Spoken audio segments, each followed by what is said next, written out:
in front of the president. Oh, is it? Ah, see, you have to learn all these things.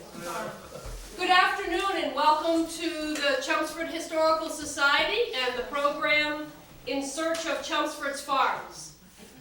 I'm Becky Warren and I am the program chairperson for the Historical Society. And my heart is aflutter because this subject is near and dear to my heart, and to see this many people at a Historical Society meeting, we've broken a record, I think, for a November meeting. So thank you very much for coming. The reason for doing this program, obviously, is to try to document some of this information about Chelmsford's farms. Some of you in the audience can help us document that information. Some of you are here just for the ride, and that's good too. Or perhaps you have a funny story to share. We're also starting our preparation work in getting the Ralph Parlee Agricultural Center going. We have a space for it. We have a vision. We don't quite know exactly what we want to put in there yet, right, Bernie? Or do you have it all set aside? No, it's still in. It's molding as we speak. So we have a vision for an agricultural center. We want to be able to tell that story because it was an important part of Chelmsford's history. And by having this program videotaped today, that is why VLU is here today, we will have this for our archives. Don't worry, you won't be on PBS, Channel 2, MTV, or, hey, that's a pretty good idea. How about Channel 8? How about Channel 8? Okay, maybe Channel 8. It's our chance to document these oral histories with getting a group of folks together. And speaking of history, I think most of you know 1652 is the magic date. That's when some settlers from Woburn and Concord decided that, gosh, it was too crowded in that neck of the woods. Unbelievable. What would they think today if they saw what we have today? But they traveled from their towns to find a new place to live. And so agriculture started at that time. In order to survive, they needed to grow plants and they needed to have cows and chickens and sheep, etc., in order to survive. Industry was also a very important part of Chelmsford's history early on, with sawmills and grist mills, textile mills, foundries in North Chelmsford, granite, water power, glass, a lime quarry, all an important part of our town. As the town began to grow, more and more farms appeared. And when you have a community that large, you're going to have people gathering together to talk about similar things. And so clubs began to form.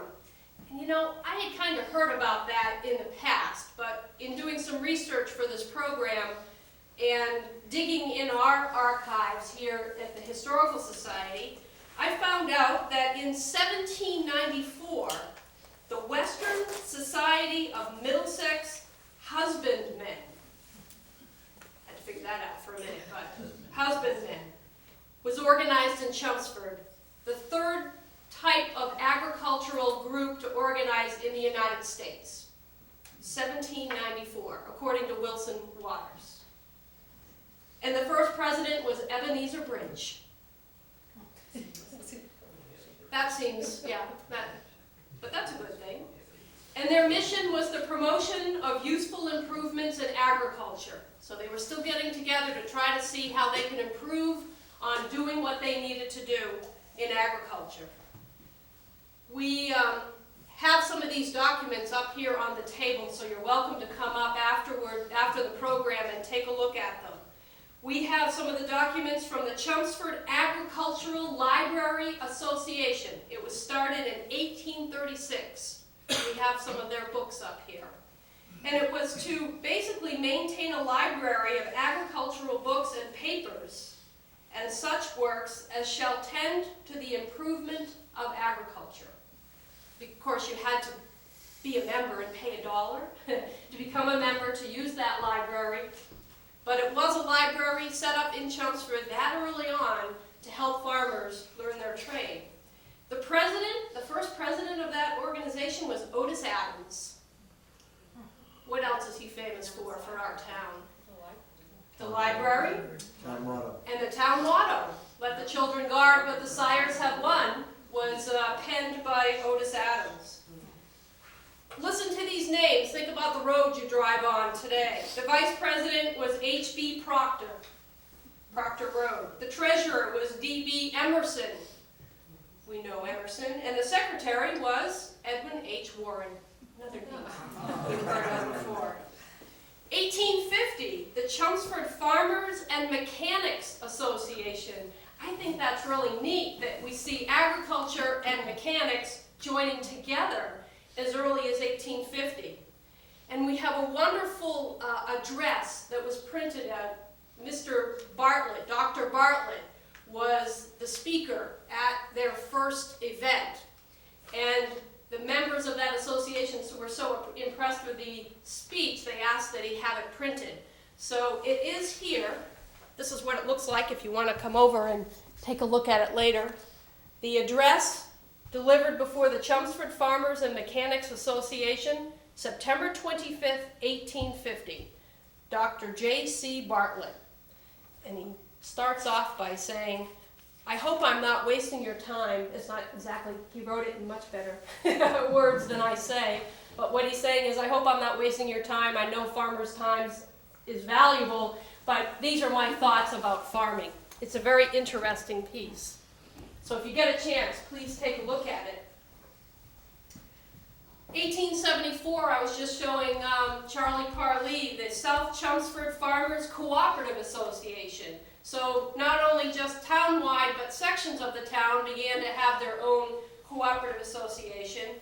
And the names in there that I saw familiar were George B.B. Wright and E.P. Parker, another name that's in Chelmsford. And that was one organization that I saw a lot of women's names in there, in joining that organization. And then of course there was the Grange that started up in town.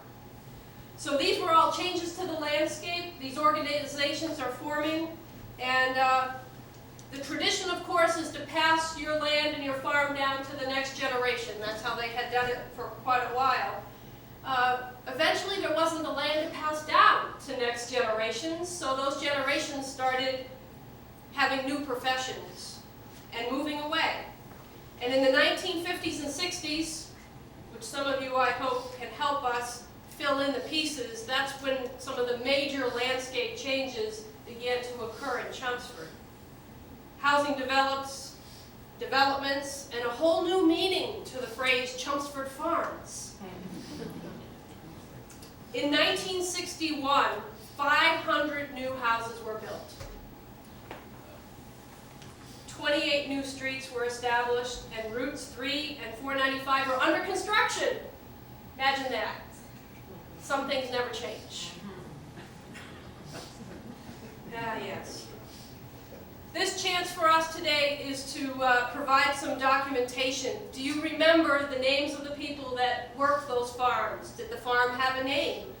Where were those farms? I got a map from the town hall. Andy Sheehan provided this for us. And I'm hoping that we can use some push pins and pinpoint the actual locations of these farms and what types of produce and products did they make. And then what I'm really hoping for are stories, not just the name of the farm and where it was located, but you've got to have some good stories to share with this audience. We can always do another one later of something different, but some stories to share. So we've got it on, we're going to capture it on videotape, we're going to mark it down on the map. And we do have a time limit of 2 hours.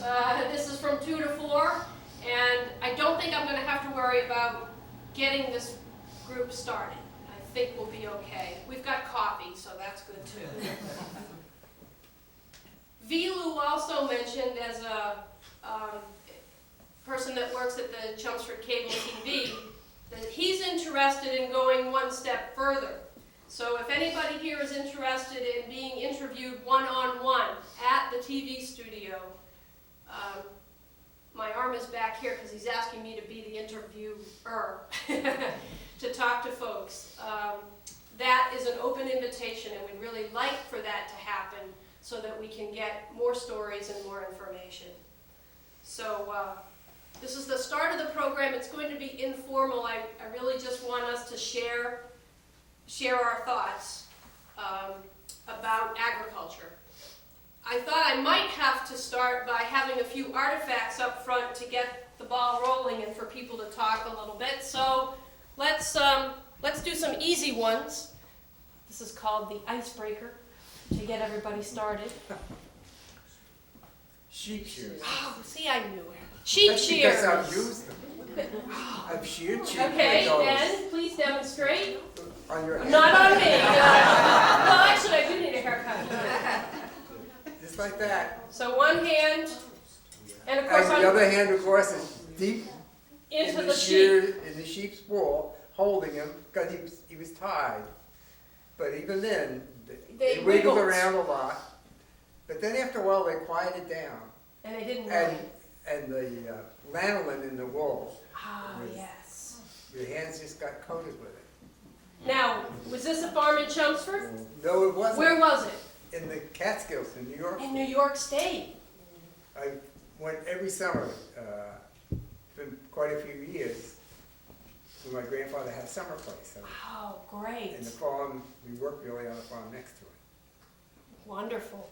So your hands got nice and smooth and supple and really slippery with all that lanolin.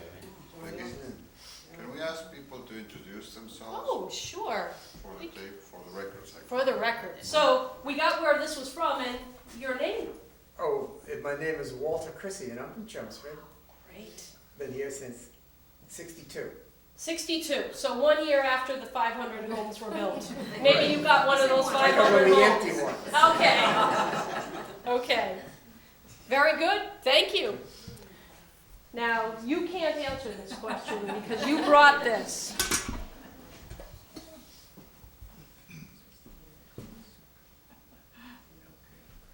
I heard it. Say it louder.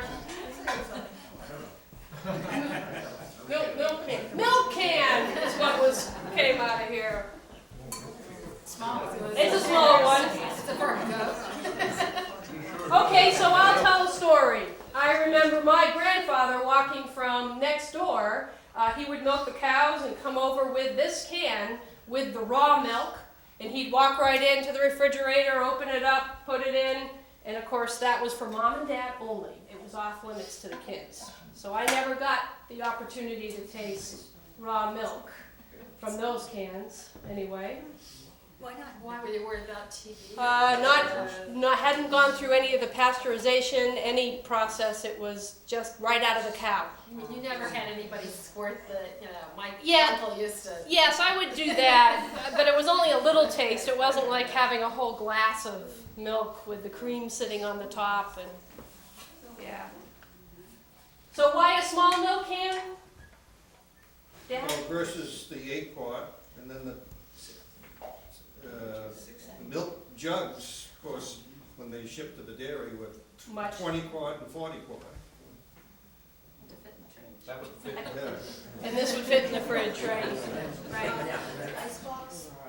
Oh, icebox, yes, okay. Oh, look at that. He knew it, but it says 4-quart right on the outside of it. Okay. And can you imagine, Becky, that's before we had to seal it, so someone wouldn't put something in it to hurt someone else. That's true. That's true. Much different.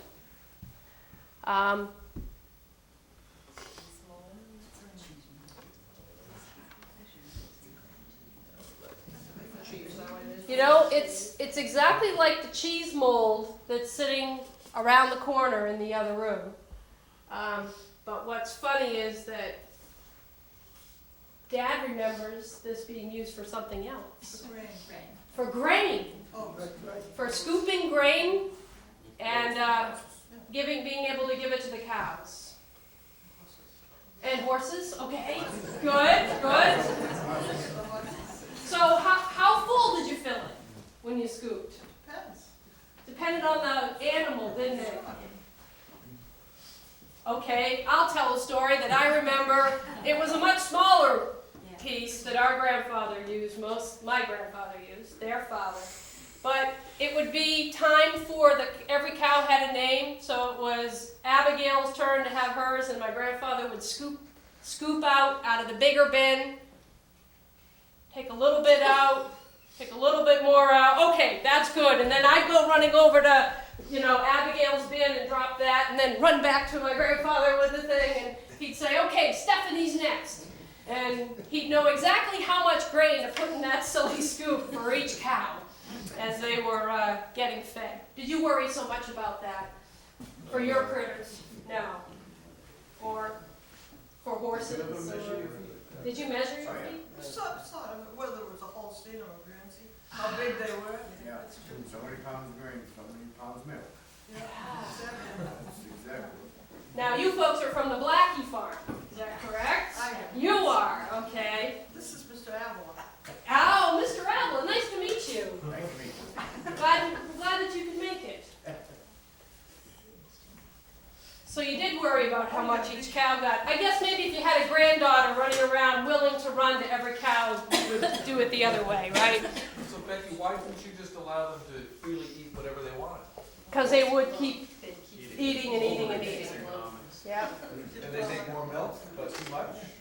They'd actually make themselves sick. But you're feeding them grain? No, but they ate what they wanted when they were out in the pasture.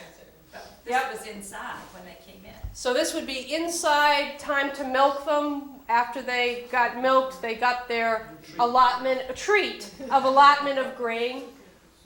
But when they were outside, they could eat as much hay or grass as they wanted. It helps balance the diet too. But you did feed them silage, Some farmers did, yes. only some. We did We on use- occasion. Silage hay. More hay than silage. Yeah, right. Depends on what you grew on your farm. That's right. What did I hear about, at the end of the fall and you're harvesting your vegetables and you could often give the cows or your critters the extra vegetables, but never give cows turnips before you milk them? Or the cabbage patch, because the milk would come out tasting like turnip or cabbage. Well, the milk always tasted when they first went out to pasture in the spring. Oh, It did took on it? an entirely different flavor when they ate the new grass. Versus the hay Versus that the they hay, had been yes, eating all all. winter. Well, don't the cheesemakers talk about the June milk and the June cheese as being Cheese. the best production for the whole year because of the richness of the grass in June? That's what I have heard. That's what they told And that's what me. they told you too. So how do we know if we can get June cheese, right? That's what we're gonna look for now. Now, I remember them telling us not to rush the cows when they were bringing them in for milking because the milk would, turn to butter or something? Old wives' tale.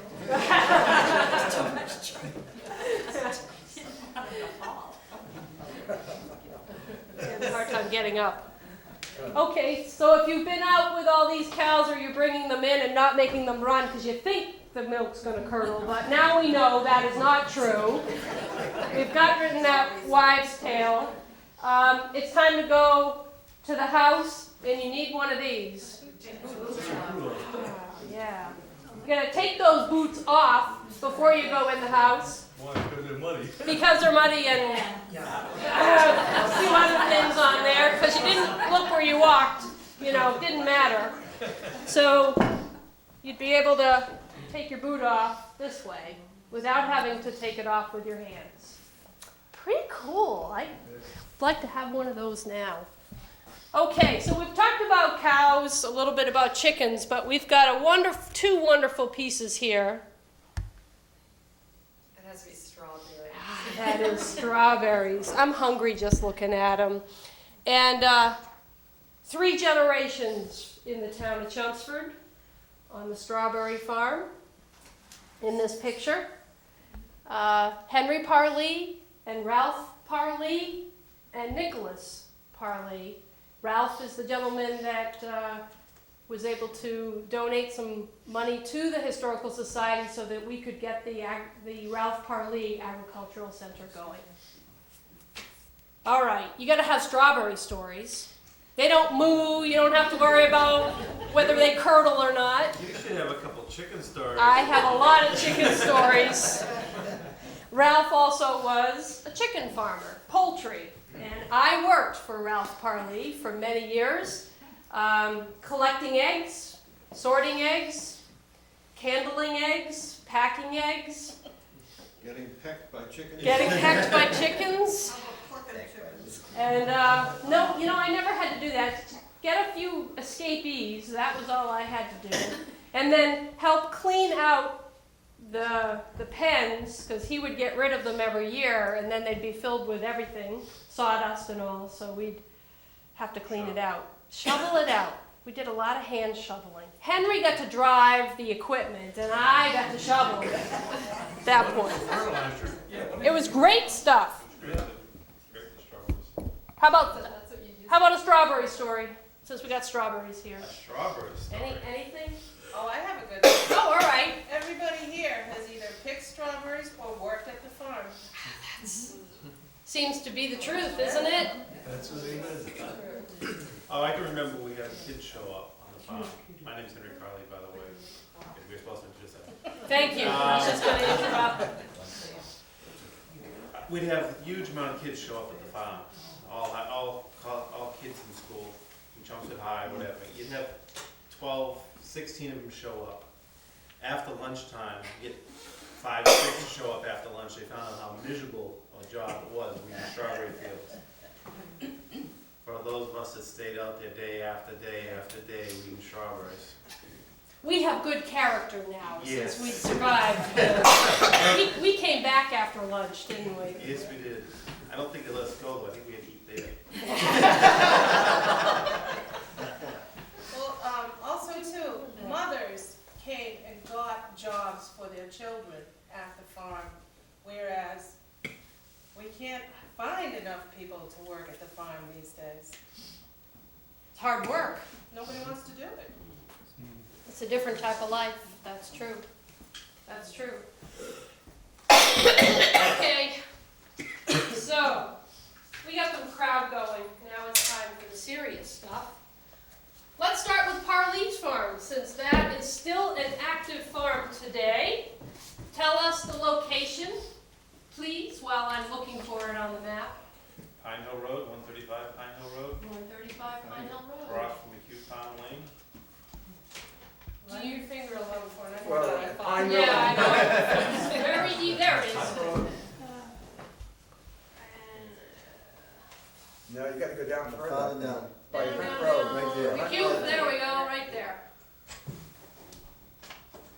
Okay? I'm gonna have to do this, so do you know how long it was in the Parley family? Uncle Charlie should probably know better than No, anybody. Uncle Charlie, okay. How long? Has it been farming? You know, I really don't know, okay, but I think we bought it, I was born there in 1927, so someplace around 23 maybe. I have paperwork in the house of 1923. Okay. But you were born in that house. I was born now. Yeah, that's before we went to the hospital. And the Duttons had a telephone, so when it was time for the doctor to come, they'd ring the bell. My mother would ring the bell and they would call the doctor. My goodness. And I probably don't pronounce it right, but Dr. Sporia. Gloria. $3. $3 to me. $3 to bring me into the world. And my mother wasn't sure she spent the money wisely. Some would disagree. Do you know what else? I know Ralph, and Henry does many things now, but Ralph, I recall doing poultry and strawberries. Was there anything Yeah, else? that's about it. He used Okay. to raise some squash and other Okay, things. so some Right. vegetables. See, he worked in the the Merrimack Mills. And then when he found out he could make a living on the farm, he come back and went into chickens and heavier into strawberries. There's more eggs than poultry. That's true, it was eggs. Egg roots. Egg roots. All the Parley boys met their wives on egg roots.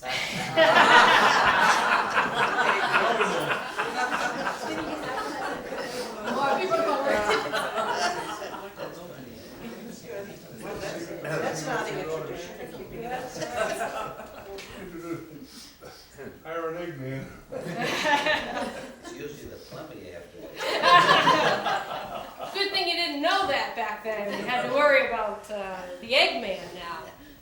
And today you do vegetables? Yeah, we do corn, we do still strawberries, Okay, pumpkins, blueberries. We have the maize, right? and no more chickens other than pets. And a few critters. You Yeah, you, we had, got sheep. Yeah, we're shearing sheep this spring. you weren't using these though, were you? No electric ones. Electric ones, okay. That's great. And who buys your wool?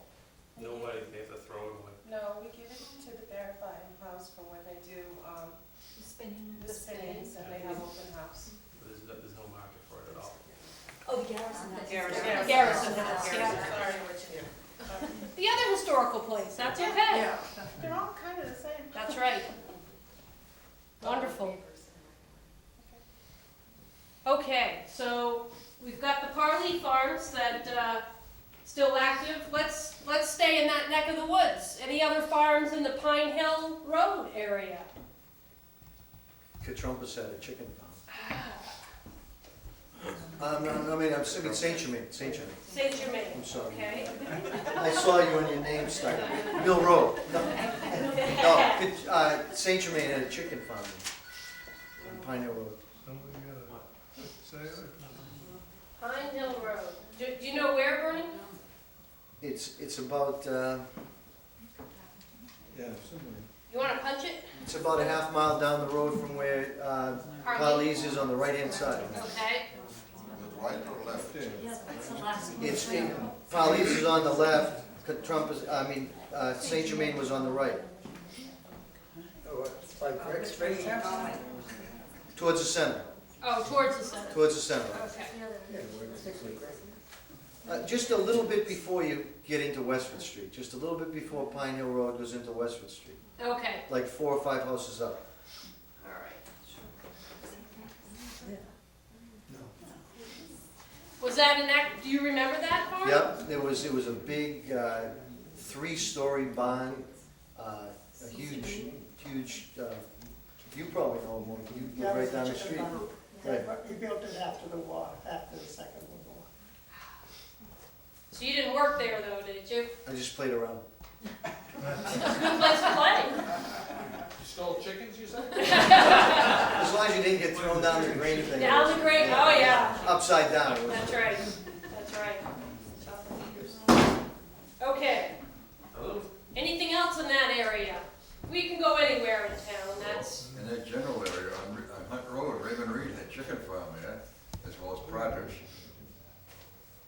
Reed. Raymond Reed, 74 Hunt Road.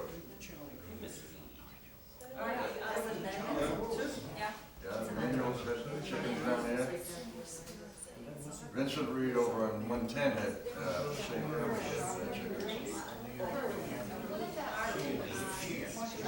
Cows. Okay. So we've got the Reed Farm on Hunt Road with chickens, and that was from Gus Falgren. And Sunnyside Dairy over there on Sunny Meadow Farm. Sunny Meadow Farm. South Farm. All right. Yeah. And what about the Coolest? Is that their name Coolest with farm. the? Yeah, Coolest on Pine Road. Coolest, with the growers? Do you have to go across the road? Ah, yes. What did Charles? I know we had dairy, chickens. He was dairy and chickens. Chickens, okay. Mostly the chickens were around the Second World War, in around there more. Okay. That went into more cows later on. Okay. Okay, don't forget the cranberry. Yeah. Cranberry bog. Yeah. That's,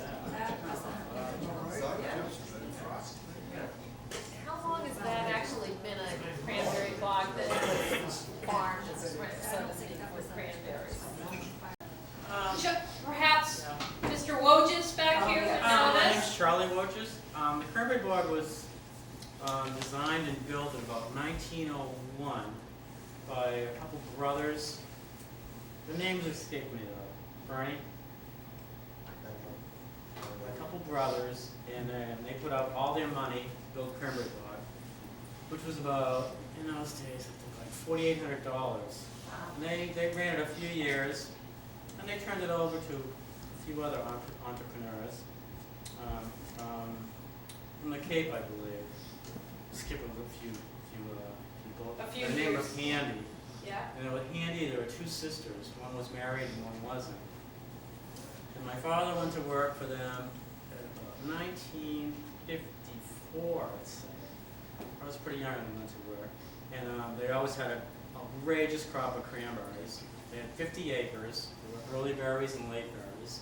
And I remember because every day after school, I'd have to go out and pick some cranberries, which I made some money. I wasn't complaining.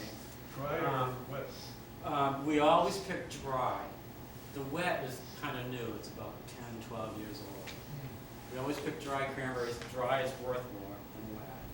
And in the beginning, in the 60s or so when I started, we used to pick them with all the little tiny scoops all day long. And then we had machines at about 1975. Went a little faster, but there was less help, so it didn't go faster. The days still stayed the same length, very long. Why is dry worth more than wet? The dry can be sold anywhere. You can just throw them in bags and sell them, whereas the wet, they have to be all dried and separated. It's much more intense. It's more labor. And in the cranberry board, Made in the cranberry sauce, weren't they? more or Instead of- less, instead yeah, of juice maybe. Fresh berries. Whereas the dry ones could be sold right on the shelf Yeah. for anyone to go home and make their own jelly. So the cranberry board was really well maintained up until my father's death in '79. And then it kind of went downhill because someone really wanted to do it. My brother did it for a few years, but he didn't have much success at it. And by then the price of cranberries was going down, way, way down. It would cost about 33 cents a pound to grow them, and he was getting like 35 cents. He wasn't getting a big yield on his money. So he gave up on it too. And of course now it all belongs to, the cranberry board half belongs to Carlisle and half belongs to Chelmsford, which is, I think, a good acquisition on our part, because we own about 250 acres of really nice woodland. Whereas Carlisle gets the cranberry bogs, but yeah, it doesn't make that much difference because Mark Duffy just as a wash, he just does it for fun, I believe, along with the cows. The only way he makes money, I believe, is with compost. He takes everybody's manure and makes money. And the farm has nothing to do with it. It's so sad. And maybe a little bit of ice cream. You know what? I forget the original question. Oh, the cranberry bog. Cranberry bog. That was about it. Well, that's That's it good. in a nutshell. That's what we needed to know. Okay. Becky? Yes. My name's Bernie Ray. Another farm in that area was Perham Cider and Vinegar. I just brought the label that was on their bottle. The interesting thing about it is it says on the label, it was a farm in 1664. And it operated all the way up until around 1957, when one of the biggest travesties I can imagine happened in this town. 495 just went right over it. And, you know, I was talking to your father when we were kids. Everybody in town would go there and get cider. And it was, I got the, I think it's the 1957 News Weekly. Right before it got torn down, they did I don't know, about a 30-page spread on it and showed all the workings. There were, off the top of my head, I think there were 40 men working at that industry, which was one of the top industries in Chelmsford at the time. And they tore it down. Now, hopefully today, that wouldn't happen. 1664, it's right on the label, you know, beautiful place.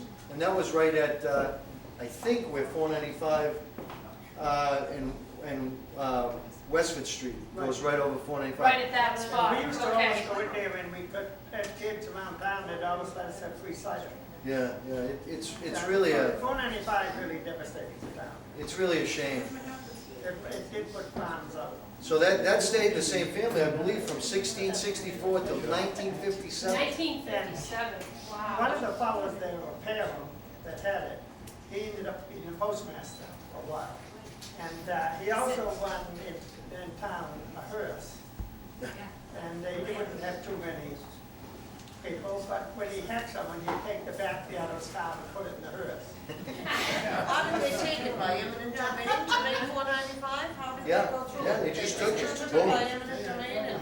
The story I got from older people like Mr. Crane, was that originally, it wasn't supposed to go through the center. So the townspeople really didn't have time to get together, and then all of a sudden they changed the location of it. And then, I know Fletcher was the rep at the time, and he tried his best, and we had everybody we could, but they put it right through the center of town. Oh, yeah, no, there was nothing you could do about it. Yeah. I mean, if it went, if your home was there, it went through it. Yeah. Wasn't there a Russell's farm near that, St. Mills? Yes. Russell. Russell.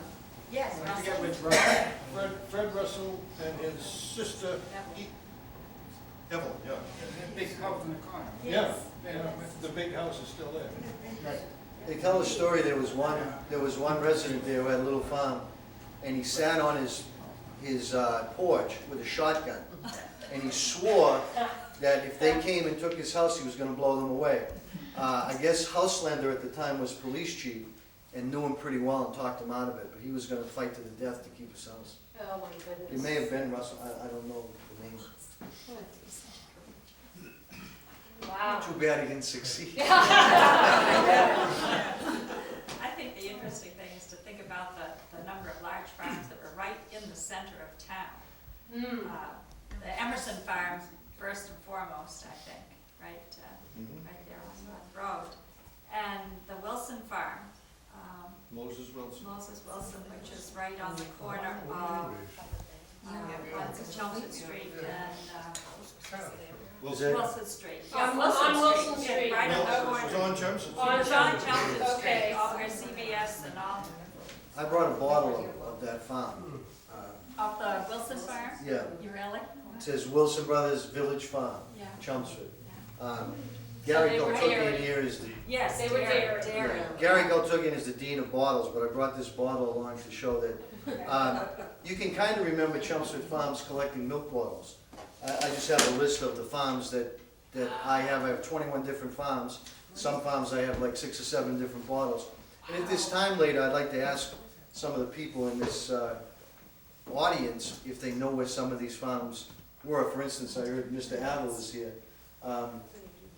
I got a bottle that said R.E. Davis Boulder Farm. And doing some research on that, I found that that's where McCarthy School is now. And is it Zaire?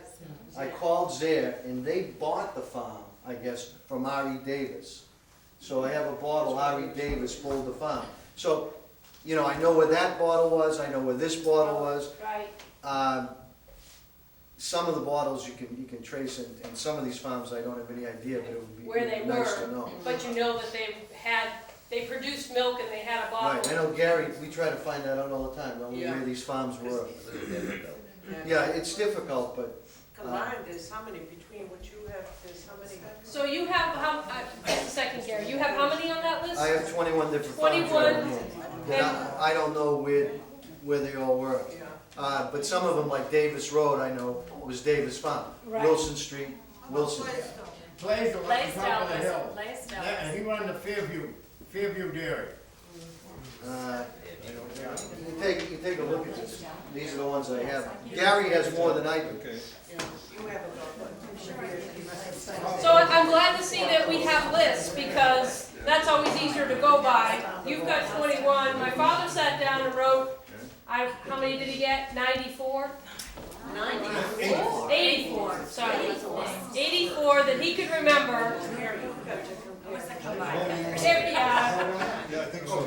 so, but this is what we need to, you know, not just get the list, but to talk about what we remember at the different sites. Because between his Well, there was another Parham farm on the other side of the street that was Gilbert Parham, that was dairy, just up to the left. Gilbert? Of Gilbert. Gilbert Parham, Westwood Okay, Street. Yeah, across from Sydney.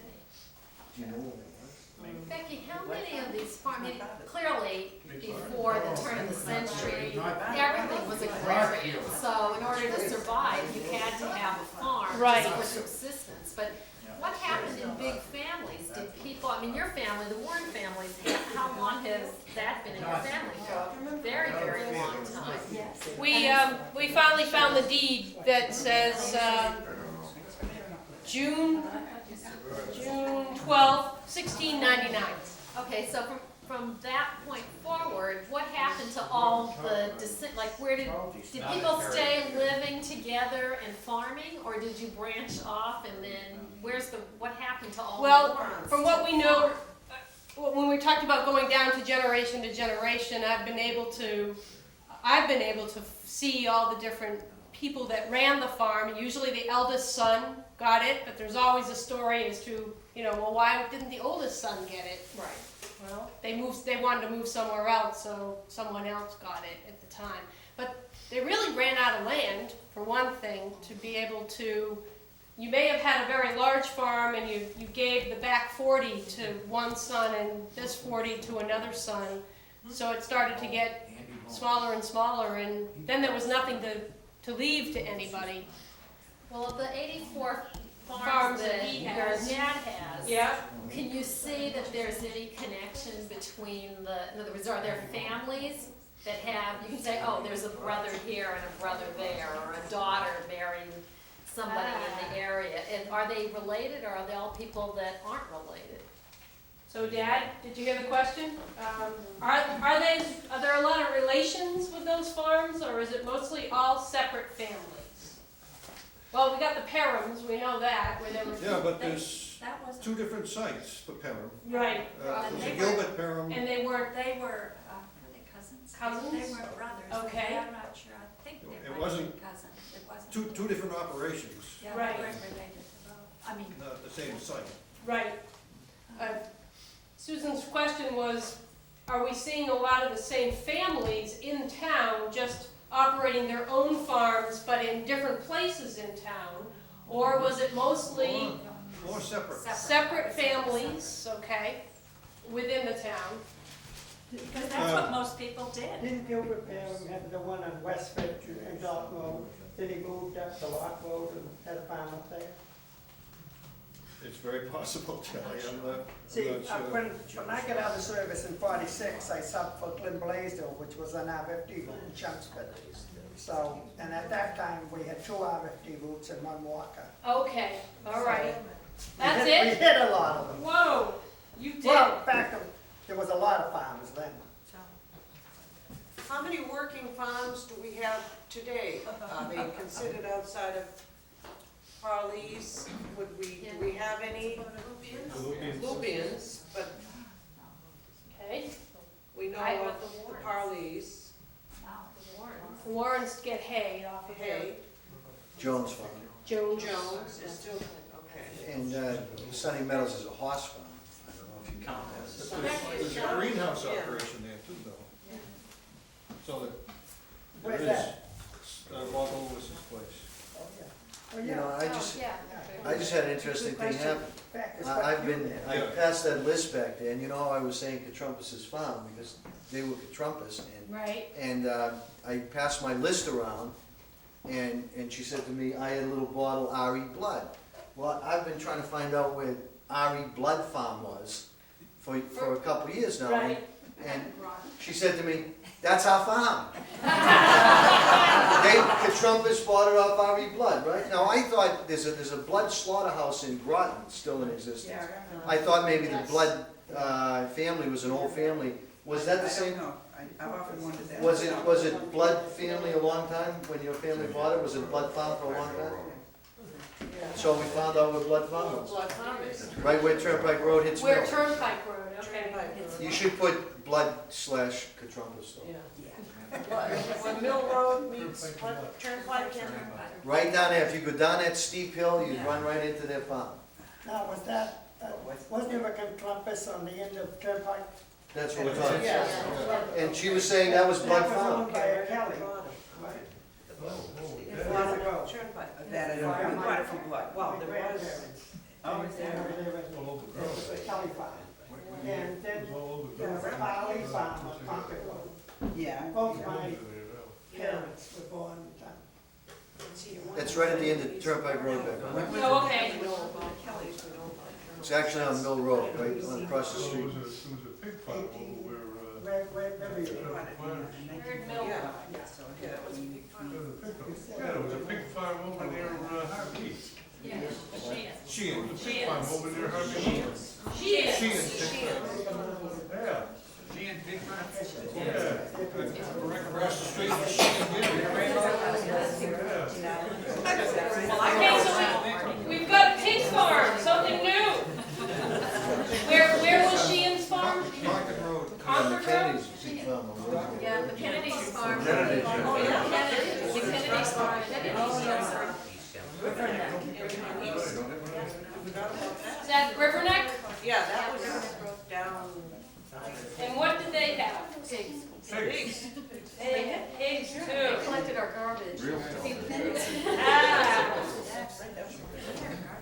Okay.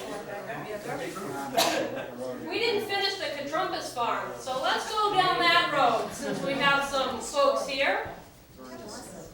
What did you produce? Have? Well, it started off as chickens. Chickens, When we first okay. moved in from Drayton. Okay. Then we went into cows and some vegetables. How many acres? I think there were originally 42 acres, I think. Not sure. And that's the old Turnpike Road used to go there, right? That's too? right, it ran In right other through words, my father's Turnpike Road land. is where Mill is now. Right. But But it when used you to had go that right through. farm, that road kept going. It was a dirt road right to River. Yep, it did. You'll still find parts of it now. Yeah. We go over. I had an old map of Turnpike. So that was My on mother's side. Turnpike Bill. and Mill. Yeah, Turnpike. At the intersection? Randall? Randall Slaughterhouse? Randall. Okay. Chickens there, getting slaughtered when I was a kid. But you got this place in Walter Elk With the, Farm. it's with, Ted had this place. Oh, Had okay. turkeys here. And Walrock's on down across 27 had, yeah. yeah, he had dairy. Alcorn, is it? Alcorn, yeah. And the father was over on Hunt Road. Animals over there. So we had a turkey farm here on this side. Before that, it was a dairy farm. Before that it was dairy. Ted bought this during the war, $2,000. Okay, this is good conversation, but if we want to be able to get it on tape, we need to make sure we're not everybody talking at the same time. I know, I'm so mean. Could I make one suggestion? Yes, And you may want to put it up to a vote. I have 80-some right. listed here. Could we go through this list, give it to you? Mm-hmm. And if anybody agrees or disagrees, and they can go right down, maybe we can account for more people in a shorter period Period of of time. time. That sounds good. It's a good idea. Okay. Is that all right? Let's know. All right, all those in favor? Just kidding. All right. Okay. We have the Emerson Farm, which we have already discussed, North Road. It was a dairy farm, and it stopped being a dairy farm when they had a fire, correct? I'm not gonna know how to pronounce all of these. Fontes. Fontes. Dalton Road Vegetables. Sound familiar? Okay. Wait, I have a question. That's a farm that's still there right now? right? Yes, still. Yeah, that's that little farm that has the vegetables. Oh, it has a okay, Is right, that the place that's by your house? okay. William Dawson, North Road, cows, Is that a dairy, Yep, okay. I went to high school with. Oh, is that right? We used to call him Bull Dawson. Bull? He was the fullback for Chelmsford High School, and his nickname was Bull Dawson because he was so strong from lifting all the milk. All the in milk? him. Yeah. He was bilaterally large. Do we know if all of these farms He still lives there. produced milk? In other words, did they bottle milk? That's another thing. Bottle, or did they just produce the milk that was sold to? Okay, so while we're doing this, did they bottle their own Do milk? we know if Or they did bottled they them? sell it? I don't think so. Sold it. See, a lot of them probably just sold their milk to Somebody else who somebody then else that bottled did it? the bottling. Okay, but that's a good question. Yeah. Ted Zabrick, Dalton Road, poultry. Yes? Okay. Harold Blackie, Parkhurst Road, cows. Oh, you got. Now, is that located right where Walmart is today? Was that located? Walmart's my bedroom.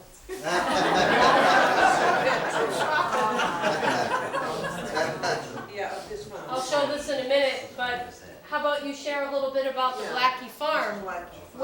So Walmart is where you're, Exactly, yeah. oh, that's so sad. Well, I was born in 1930, and I remember when they put Route 3 through. The original, the two little lane. The 2-lane Route 3. And then my grandfather raised silver foxes. He had these fox pens. But because the highway was so close to the pens, they had to just get rid of them.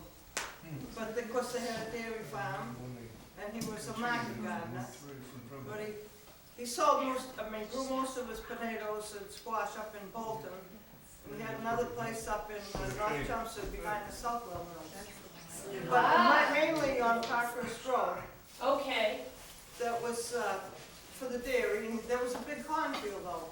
That's where Boston Chicken and the bank and all that stuff was in the cornfield. That was all cornfield. Yeah. Oh, I spent a lot of my high school years looking out the window watching her father farm. And when I was in high school, I remember Mr. Burns, our principal, said in assembly, anybody who wants to work on the farm today can be excused. And some of the kids from the Westlands in a bunch went. They lasted one day. They didn't like picking up potatoes and probably riding home on a truck from Bolton to Chelmsford. No, I can't imagine. And I can remember in the 40s, we got a new farm tractor. And I said, oh, I wonder if I'll ever be able to drive that.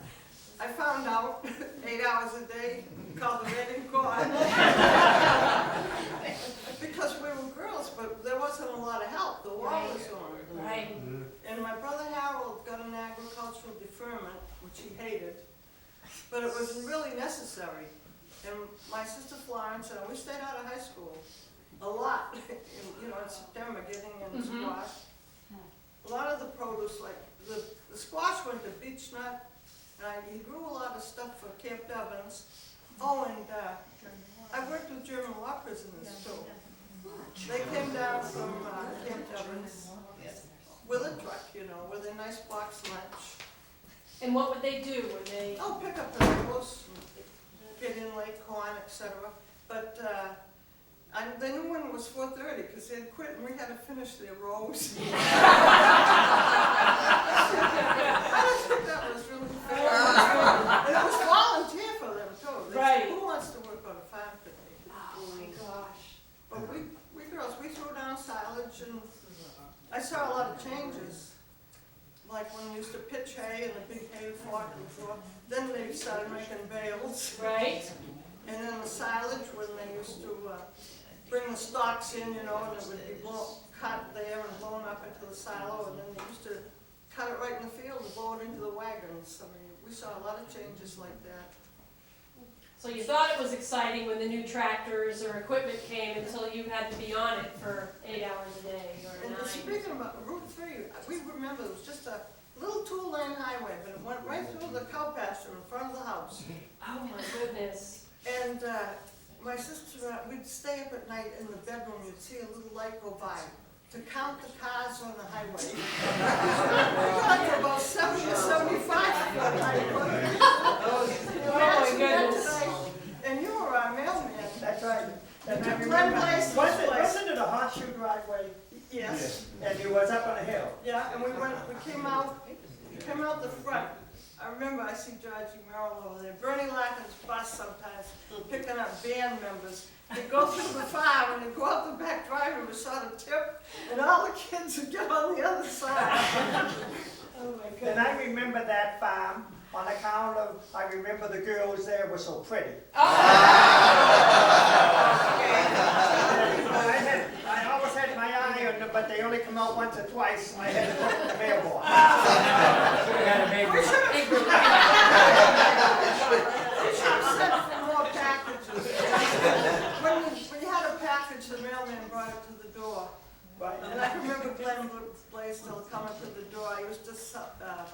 we saved Kellogg's cornflakes box tops. Oh, My yes. brother wanted a baseball glove, and he said, 40 tops, we ate a lot of cornflakes. Not to cut, Oatmeal a lot. not to cut you short, but I just want to say, you mentioned Blaisdell. He kept about 20 cows too, and he was an avid female man that worked 6 days a week. He was a wonderful But fellow. a nice person. And then he would send, he'd come and say I owed 18 cents on a Kellogg letter because, you know, I'd mail a letter, I wouldn't know how much postage. In Erickson's Market, in Chelmsford Center, yeah. my mother would call up on Friday and the little pickup truck would come over with a box. Plus we had our own milk Sure. and we had, we did a lot of canning. And by the way, I put up 646 jars of stuff this summer. Wow.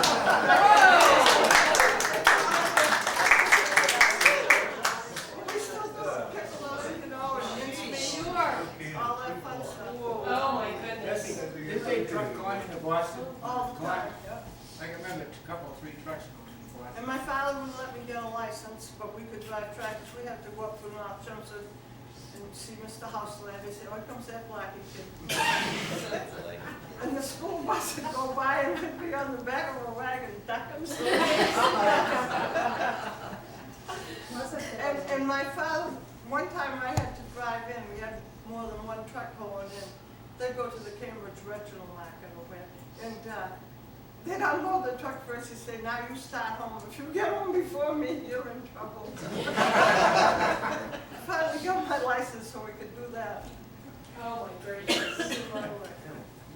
How long was that farm in your family? Chicken farm, next to your mom. That was Noel's chicken farm. That's where Yeah, Homer McDonald. Noel. Romeo Noel. Well, it was first it was Homer, Oh, okay. then Romeo came. I've got that. Okay, that's later in the list. Okay, That's great. great. You had a question over here. How long was that farm in your family? How far back does it Well, go? the first of the early century, early 19. My dad was born around 1900. He was a kid on that farm. It was the old Butman farm originally. And my grandfather had worked for Gage's and the ice company. And they bought the farm. In fact, I have pictures of them on a Merrimack River cutting ice. With a couple horses and a sleigh out there, or whatever. And you can't even walk on it in the winter now. Yeah, we just wanted those pictures. And I used to deliver the little son on my pony. Around the loop, Parkhurst Road, we went up to Avalis. Yeah, I remember the yoke. Miss Aval, I used to, one incident. And we got three cents a day it was. 6 days a week, cost 18 cents a week for the paper. And that's what you got. Right. Except for Noel's chicken farm. Homer up there, before Romeo got there, he would have $50 for me, because I had to get by those dogs that were chained out there. You know, he had these dogs stationed out, I suppose, for people to stay away from his chickens. Sure. He gave me $50 and said I could keep the change, and I made sure I got up there. Was that still on your pony, too? Yeah. Oh, wow. Oh, my goodness. I'd love to see Lowell Sun papers delivered today on the pony. Wouldn't that be good? I'll pay him $50. Yeah, your picture was being circulated. Everyone was doing it. Like, oh, it's back there. Okay. Thank you so much for bringing that in. That's beautiful. The original's hanging in the bank up at Drum Hill. And Drum Hill, okay. Enterprise Bank. They wanted a painting of the farm. And that's authentic. That's nice. Becky, did I was born on in the that Bowers? You were born in that farm? Yeah, yes, The we were. Bowers? That house stairs going up. The big front hall banister, there were 22 rooms. And my grandparents lived downstairs, and we lived upstairs. We had 4 wood boxes. And I hated to come home and hear that saw going. And we liked a lot of wood to fill it. And when I was in high school, though, they got radiators. That was wonderful. Oh, my gracious. We got radiators in high school. We didn't have to sleep 3 kids in a bed. Bed. bed. With flannel sheets and water bottles. And not as much wood having to, yeah. Oh my goodness, thank you very much, that is wonderful. That's a nice picture. Your question was about? Was the Bowers, next So to that was the Bowers? You're still in Drum Hill, Fred Merrill had a slaughterhouse then. It's where the Drum Hill Hotel is. And then we used to plant the corn in his fields. Do you have that one down? I don't have The Merrill. Merrill's slaughterhouse? Fred Merrill. Fred Merrill, okay. I got Spencer Chamberlain's. In fact, his place is right where the Mai Tai was. Right there. Where the Mai Tai Was. Marsh. And the slaughterhouse was in the back. In fact, the road, you can still, part of the road you can still see if you're going down, Route 4. Ah,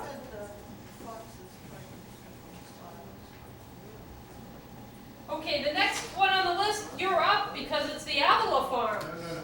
Oh, I thought you were on Merrill's. Oh, we'll still do Merrill. No, that- Merrill was, we did that one up, and what road was that considered on? North Road? No, but that was Westford Road. Old That was- Westford. That was still Old Westford Road, right to the town line. Okay, They changed it to Drum Hill Road. after, it was Old Westford, okay. That was always over. That must not have been a very pleasant place to visit, that old slaughterhouse. Slaughterhouse, oh yeah, all the farmers went. Just a part of,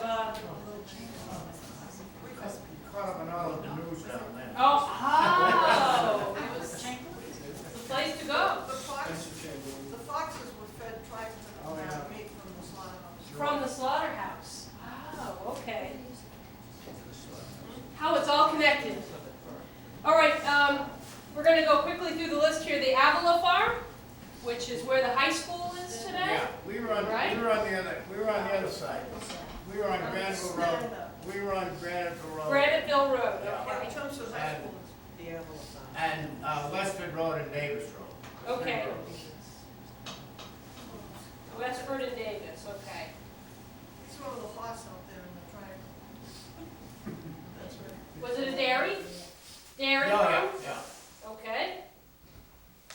Got a good story to tell us? Well, no. Hey, he does have a good story. He does. Charlie knows more stories than I do. Let me tell you, I got a squeal on him again. Okay. He come up to the Ashby not too long ago, and he was telling me about his father, how we tried to resist them taking it over for school. Now, if he can make that shot, he'll be all right, because I listened to it for half a day. No, we have dairy farm. We only have about 64 cows. We raised almost a ton of milk a day. Wow. But we planted that Merrill farm land there, and we planted up in Westford, and then we planted Nato's. We planted maybe about 100 acres in corn. In corn, And we raised okay. almost a ton of milk a day. Did you ever bottle your own or did you just sell it? No, we just sold it. But before, going back to the chickens, my father bought the farm in 1928. Okay. And then he had chickens, and then from chickens during the war, had the chickens and the turkeys, and then only had maybe about 8 cows. Yep. And then we didn't get into the cows until about 1946. Ah, okay. And then we built on On that. from that. And then the barn burnt in 1960. Ooh, and he makes wine in the cellar.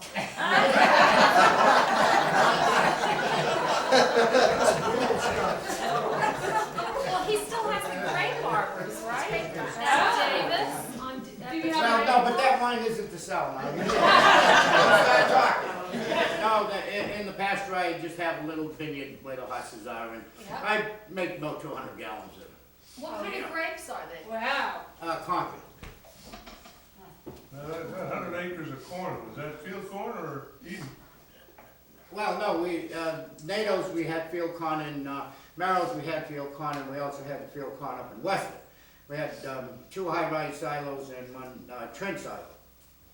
That was all fodder corn. Like Bessie said, when you got bigger, you just had an automatic cutter, you know, then chopped it in the field and blew it right up, automatic tailgates. I mean, you know, you didn't do too much work in shoveling. but in the beginning you didn't. Yeah. Yeah. It was still work, though. Oh, yeah. It was still work. Yeah. Thank you very much, that's great. You still live on the property? I built a house on the pasture, yeah, on the pasture. The houses are still in the triangle. Tom Dunn, School Street, Poultry. Yes? Tom Dunn? It was a grain customer that. Okay. Louis Sears, Marshall Street, Dairy. Yes, I delivered hay there now, I do know that, where that was, East Chelmsford. Yeah. Harry Shed and William Shed, Carlisle Street, Poultry and Dairy, Buildings are still there, it's all houses in the fields. in the fields now. Here we go, Gilbert Perham, Westford Street, Dairy. George Daly, Brick Kiln Road, Dairy. Any other nods? Okay. Stephen, I'm not sure what that is. Bentis? Bentis. Proctor Road, Poultry. Okay. Recall that. I acknowledge these because I used to deliver grain for my father to quite a few To of those these farms. places, okay. Walter Zabrick, Hildreth Street, Dairy. Remember that. Walter Lewis, Robin Hill Road, Dairy, which now is a variety, as we were discussing. There's a horse farm there now, plus greenhouses, you said, Yep. in that area. I was fortunate that I sat with him and taped him for 2 hours before he died. And the biggest thing that I got out of the interview with him was, I had envisioned Chelmsford to be all these big farms. And he told me that that didn't exist because Smaller. refrigeration. And he told me when he was a small boy on a farm in Andover, his job was to put the milk in the well, and as the people came home from work, he would run out and take their milk out and give it to them. And about maybe 15 quarts of milk a day. So he said, Okay. you know, my vision of Chelmsford is this huge farm community in the 1850s didn't exist because refrigeration wasn't there. As far as the Huge cow farms. Huge cow farms. There were Right. lots of farms. They were just smaller. Right, much smaller than I had envisioned. So Right. Okay. And he's right on putting it, because the Dutton farm, Oh yes. Yes. Their milk went down into the well too, to cool. To keep cool. And then later on, they were forced to get refrigeration. Amazing how that worked. Charles Coolis, Pine Hill Road, Dairy and Poultry. Right. Edwin H. Warren, Boston Road, Dairy, Poultry and Fruit. Yes, I know that one. Charles Wells, East Putnam Avenue, Poultry. Smaller one, very small. But he sold his eggs. But he did sell his eggs, okay. The Catrumpus Farm on Mill Road and Turnpike, Dairy. Anything more about your farm? Any other stories? No cow stories or anything? Okay, that's all right. No stories, Joey? Well, I was afraid you were gonna give this. Can I ask him a question? Yes. Now, you people know each other and this kind of stuff. Did you get together? We went to high school together. Yeah, did you have, you know, fun times, all the farmers get together? We had a couple This of farms. information. You don't want to talk about that? Yes, and I used to spread honey together in the spring. You know, like Charlie was saying, in the cranberry bog, the book that's on the cranberry bog, they said that building, the cranberry bog used to be the social center of South Chelmsford, right? Where they had dances and stuff like that. So, We went to town halls for the dance. the old town hall? Didn't they have a Grange up there? The what? A Wasn't rain- it Grange in it? Grange is its own. They had a Grange in South Chelsea. We used to have to walk from Fallon Grammar School to the town hall for our, what was it, the ship test? So we could get the shot. I said ship.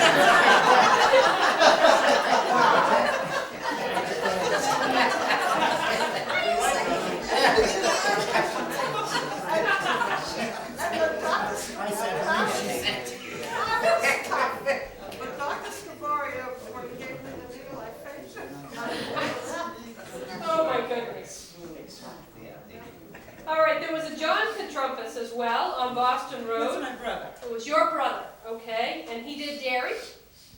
Yes, but not, it wasn't his land, it was on Eno's land.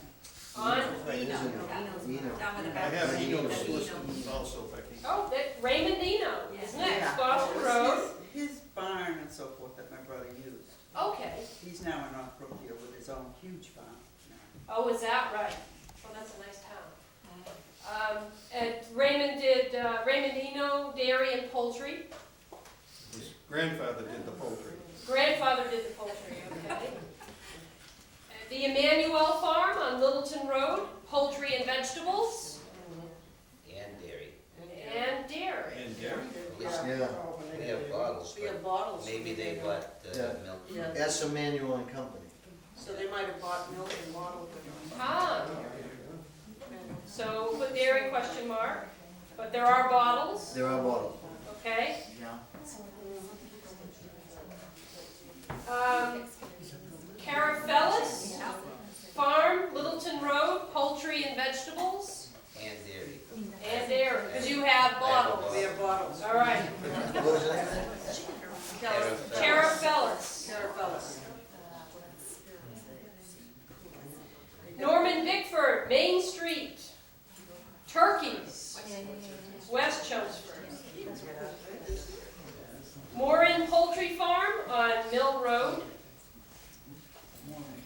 Henry Pearson, Mill Road, dairy. George Waite, Acton Road, vegetables. You have anything else than vegetables? Sleep. Okay. They also had cows too at one time. The waiters. Okay. William Mockery, North Road, dairy. Walter Belleville, Robin Hill Road, vegetables. Ralph Parley, Pine Hill Road, strawberries, poultry. Now Henry. Moses Wilson, Chelmsford Street, dairy. Leonard McElroy, Bill Ricker Road, dairy. Was that small? Yeah, big barn. but Big yeah. barns? Okay, Just 10 or so cows. okay. Yeah, you said horse. Chelmsford, we didn't think of this before, the Chelmsford Town Farm on Bill Ricker Road. That's a farm. That was the town poor farm. There's also a pony farm for quite a while. For 20 years, Bedell's Pony Farm. At that site. Shetland ponies. Okay. Yeah. Did I leave space? Yep, that's fine. That, the town poor farm is right on the intersection of Golden Cove and Bill Ricker Road. Now, from what I understand is that farm used to be a pretty big farm, and somebody told me that's where Pine Ridge Cemetery came from. That's how the town got that land. I don't know if that's true, but, you know, the town It's farm right once nearby. encompassed that whole That area. whole area. Yeah. Well, I do know that it was a Manning house, but I don't know when it was changed over to the town poor farm. But actually, I was reading Wilson Waters to prepare for this, and I do remember reading reference to it. I It just was, don't it was a recall. Manning Tavern. When I was a kid, I used to go over there and play, and the second floor, all the walls, like an accordion go back. Oh, So right. that you have a dance floor, the whole top of that. Oh, my gosh. Yeah. On the top of that Yeah. place. Yeah. Wow. Well, Wow, from Shetland ponies to It's a too tavern bad, to... now, when I was in there in the 50s as a kid, all the hardware, everything was perfect. And it breaks my heart to go by there today, it's falling apart. Yeah, that property is being. That whole scene, there used to terrible. be, when I was a kid, there was still 21 acres with it, and the barn was in good shape. Right. And it's just falling apart now, it's terrible. Has changed quite a bit. Bernie, who owns that land now? I don't know. We don't know, but it's terrible. We go by, because we live near there, and then it's terrible neglected. Yeah. It's just terrible. Yeah. Okay, Shuhani? Is that right? Shuhani. Put the syllable on the wrong, yeah. Shuhani Orchards on Bill Ricker Road, where Community Tree is today. Well, it was, if you take the V of Turnpike Road and Barica Road, it occupied that V, in between those two roads. Yeah, You could okay. cut right through the orchard from And- Barica Road to Turnpike Road. Road. Okay? That whole section was all orchard. All orchard. William Buxton, Meadowbrook Road, Derry. Charles Brewis, thank you. Pine Hill Road. That's across from Coolis. Oh, okay. Poultry, Yes. remember any? Yes? Brewis eggplant. Okay. Daniel Hart, vegetables. Ooh, we didn't talk about him before. And he had cows in Carlisle. The Zayer Farm on Richardson Road. What did they have? Dairy. Dairy? Oh, they had the vegetables. And they had vegetables? They had that big vegetable Yeah. stand. Had a big there in stand the right road. before the drum hill. Before the drum hill, okay. Okay. Go screaming by there I sound like each he's other's on the bus because list. they didn't have any brakes. Oh. Right by, huh? Jeremiah Clark Osterhout. Mill Anybody Road. remember him? Oh, I remember him. He had the most beautiful gladiolas. Glads, he was a glad farmer, Yeah. lived in next to our grandfather. Wow, that's a long Where was it? time. His house that he lived in was the original South Road School. Oh, okay. Which was on, Mill- yeah, Yeah. next to the number one. Oh, where next the to number Pearson one. farm was, and Okay. then their land was about it. Okay. So they just sell the cut flowers, or they actually sell the bulbs? Or the The rhizomes? cut The flowers, rhizome, I cut believe. flowers. But he, They were prize do pictures. I have something on Yep, he went to he graduated from Mass Aggie. Mass Aggie before, UMass Amherst was yeah, out there. that was Yeah. Mass State, Right, Mass State College. College. Before that was Mass Aggie. Aggie. Well, so how many people actually went to I mean, at what point did people start going to agricultural school? My father graduated from Stockbridge. Yeah, that was the big My agriculture. father went to Mass Ag. Yeah. Yeah. That's Sounds like 22. 22, yeah.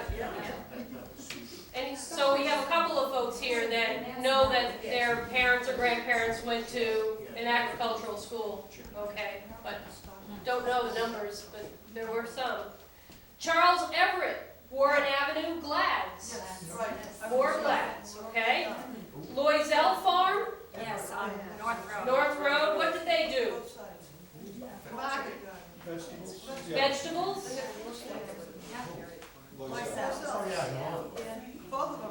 Both of them, Both sides. there's two, both sides of the road. Both sides, oh, Yeah, okay. they were brothers. Yeah. Used to deliver fertilizer to Albert was one, wasn't he? Yeah, Albert now. Yes, yeah. Albert and Arthur. Yeah. Mean old crotchety guy.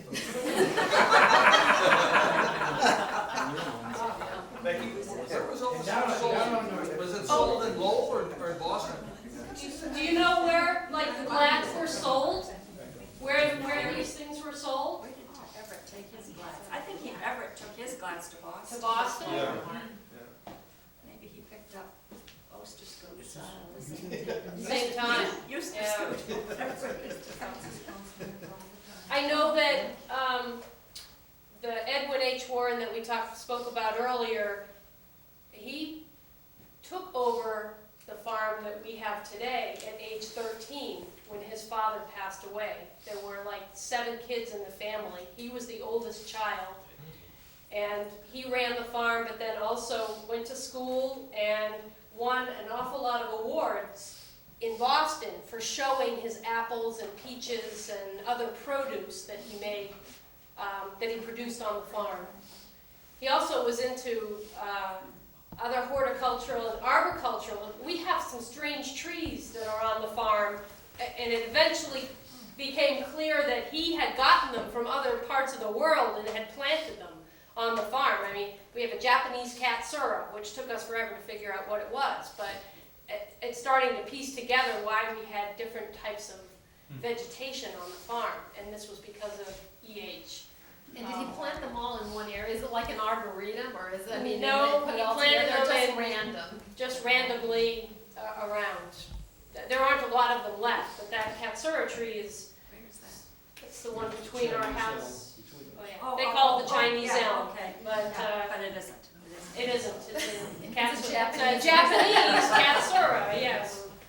Okay, so we did the Loisel, and there were two brothers on both sides of the road. Willie Adams, North Road, Yeah, he had an orchard. he had an orchard, okay? Yeah. Now, his land went from Parkhurst Road all the way down to, Drum Hill Rotary. That was Wow. all orchard at one time.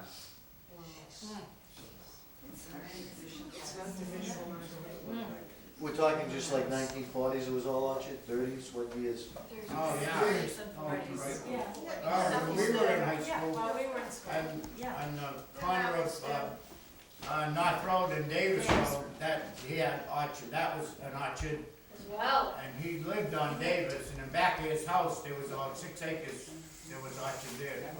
Wow. That's a He lot knows of. most of it. So, I guess asking the question, we don't know where he sold that. Was that all sold locally? Where did all these apples and produce go? I don't know. Probably to Parham Cider.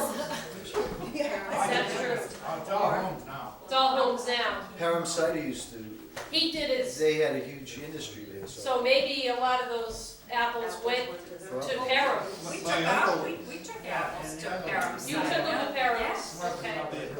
My uncle, on my mother's side, used to truck vegetables from Chelmsford area to the Boston market. Okay, This is in the 30s and 40s. 30s and 40s, okay, okay. And so what was your mother's family's name? Market in March. What was your mother's family's name? Pearson. That was the farm we mentioned a little bit ago on One Mill Road.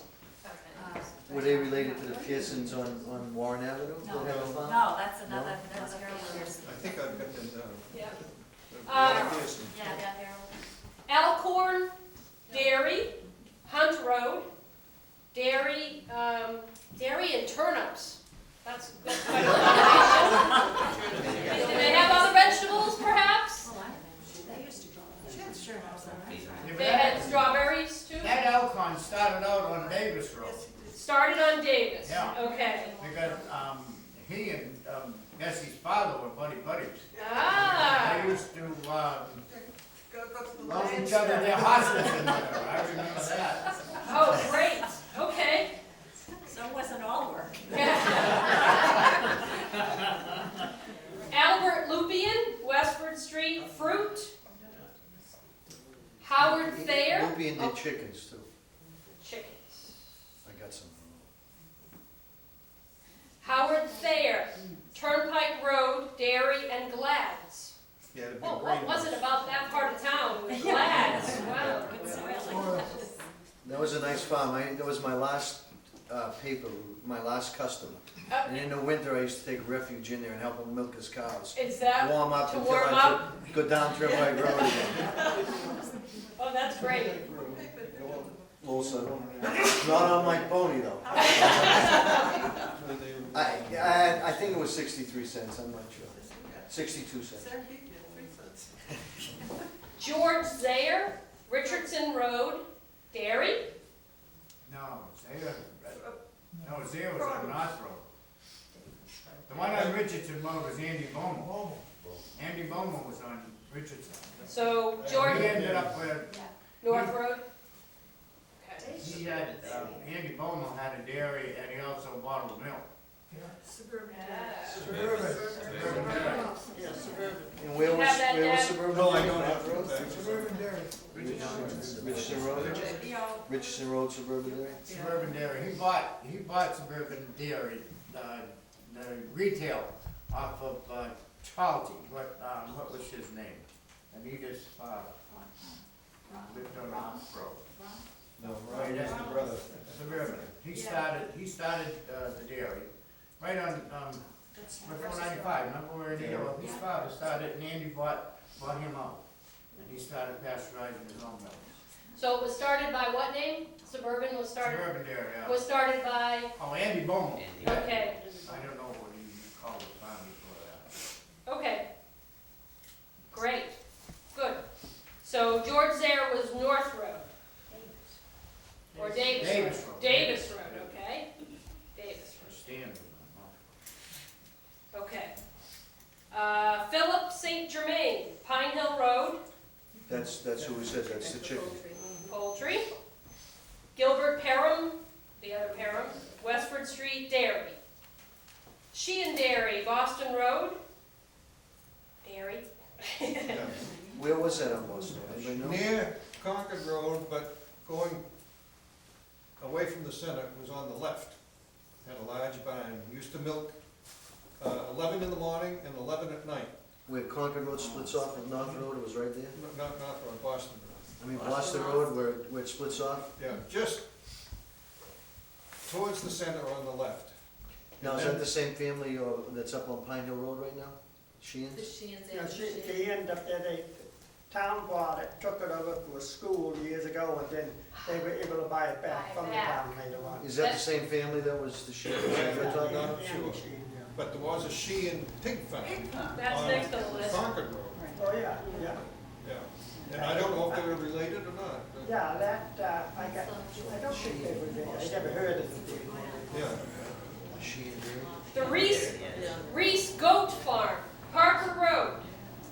And they, Small scale. but- Small scale. Yeah, yeah. okay. Donald H. Fogg, Boston Road, had poultry. That would be Julia Fogg's family. Becky, I wanna know, when you raised goats, what were they, I mean, frankly, the only people I knew who had goats were my cousins, and they had them as pets. So who was buying goat milk? Goats are a big business. A lot of people Drink houses come in. Some people can't drink coffee. There's 700 goats right now in Concord being raised on farms. It's a big, Particularly goats is big meat, especially for Before you had a lot of formula. farm Right, okay. markets, well, not farm markets, but people here. Yeah. Brazilian, Now Jamaican, they use Caribbean. cheese. Yeah, that's true, for I cheese. don't know if they did that. I have several come to the farm every year trying to see if we have any goats. Yeah. But it was mostly for, in essence, for in essence, children or babies, because they couldn't have cow's milk. Right. Yeah. That's what the milk was sold That was for. the main market for it, I believe. I heard that it tasted different. It did. It wasn't as nice. Okay. Not true. Okay, we have different opinions. As long as you kept the billy goat out away, Okay. and you kept it cold, you can't hardly tell. You couldn't tell, so it had to be cold and no billy goat nearby. Okay. Billy goats out of it. All right. They're the ones that add the flavor. Remember that for you future goat farmers. Okay, Eastman on Moore Street. I don't have a first name. And Dairy. Anybody else remember that? Eastman? No, Carol Eastman, she was our age, she still is.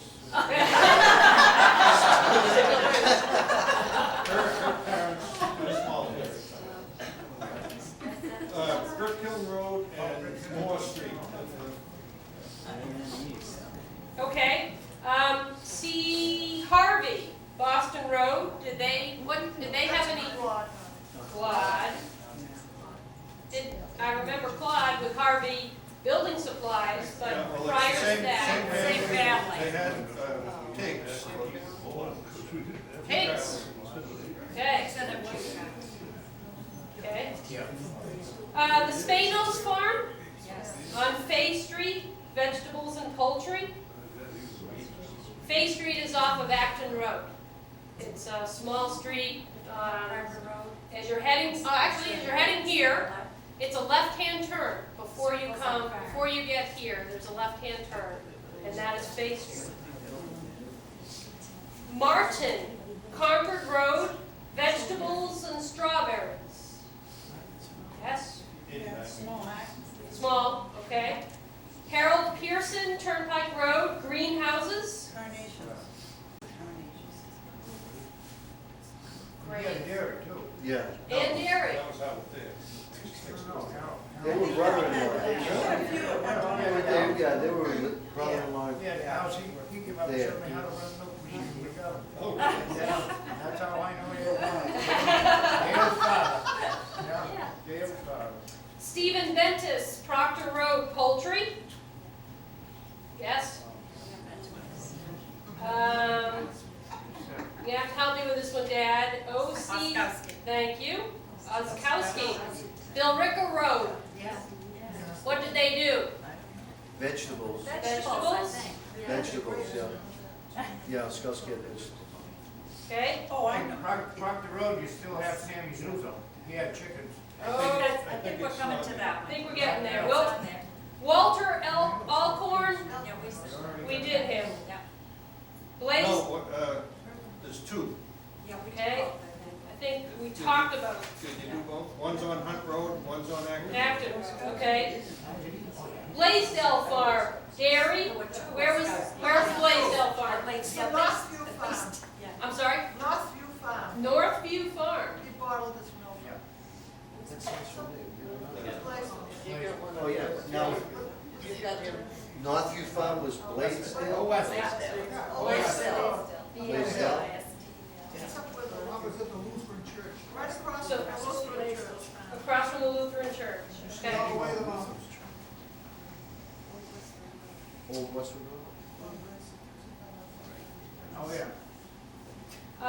Pearly Kimball, Yes, right. Poultry, Crosby Lane, right? Crosby Lane, Right is off. that right? Yeah. It is Lane, isn't it? Yes. Yeah.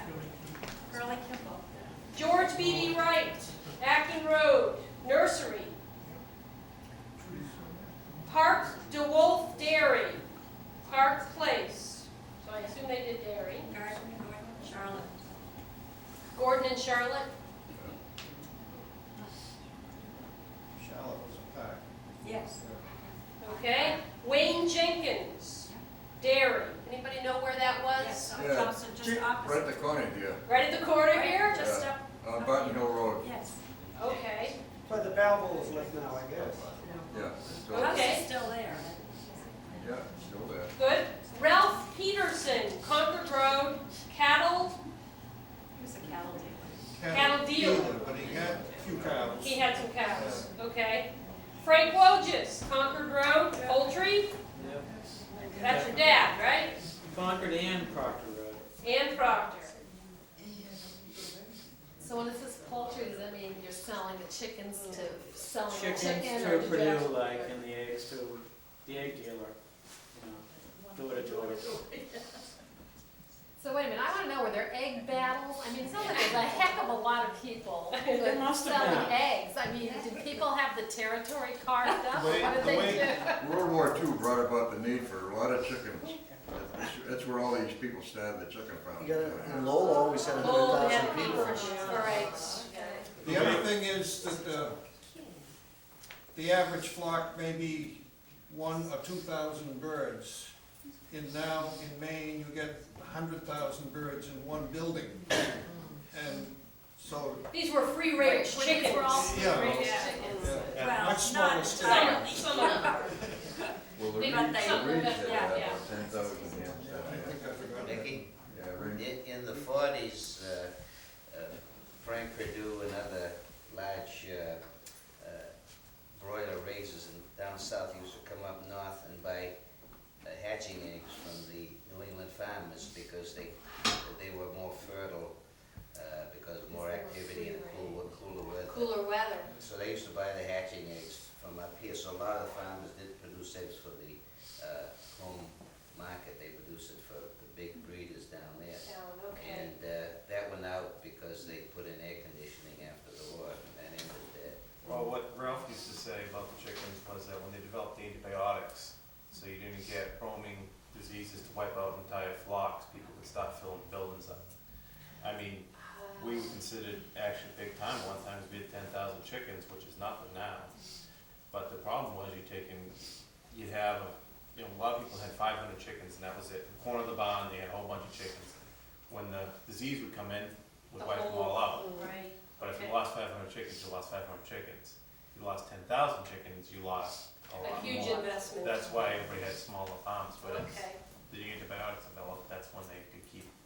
Because you buy a chicken now, it's like a dog. You have to get all their shots and everything. So you buy a baby chick, they've had inoculations. Safe chicken, this one. Yeah. Forrest Doopy, Jones Farm? Yes? Wait, what was it called? The name of the person was Forrest Dupee. D-U-P-E-E. So I thought that the Jones Farm actually leased land from Walter Lewis. He's coming. Was that right? Walter's coming. But, so what was the difference? Where was Dupee's farm and where was Walter Lewis's farm then? Doopy's is on the left going towards South Chelmsford, Okay. and Walter Lewis is on the right as Okay, you so come we're into across the South street. Across the street and down. Where Okay. Jones is now, that was stupid. That was stupid. Eastman on Moore Street, Derry. Evelyn Russell, Derry. Where was she? Westford Pete. Street, Sorry.